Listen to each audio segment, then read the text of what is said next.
اسلام تو کاروبار کو اہمیت دیتا ہے، اسلام کاروبار کی ہمت افزائی کرتا ہے، اسلام تو کاروبار کرنے والوں کو خوشخبری سناتا ہے۔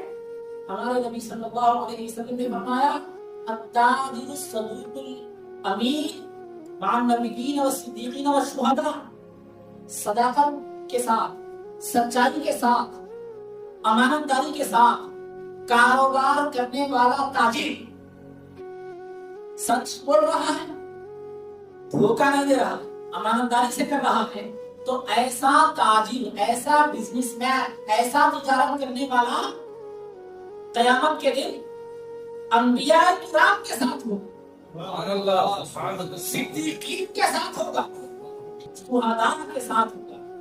یہ وہ حضرات ہیں جو دوسروں کی بخشش اللہ کی بارگاہ میں کروانے والے ہیں، یہ وہ حضرات ہیں جن کی سفارش ہے اللہ تعالیٰ قیامت کے دن قبول فرمانے والا ہے۔ ایسی بزرگ ہستیوں کے ساتھ ہوگا وہ کاروبار کرنے والا جو سچ بول کر کاروبار کرے، وہ تاجر جو دھوکہ نہ دے، وہ تاجر جو امانت کے ساتھ کاروبار کرے۔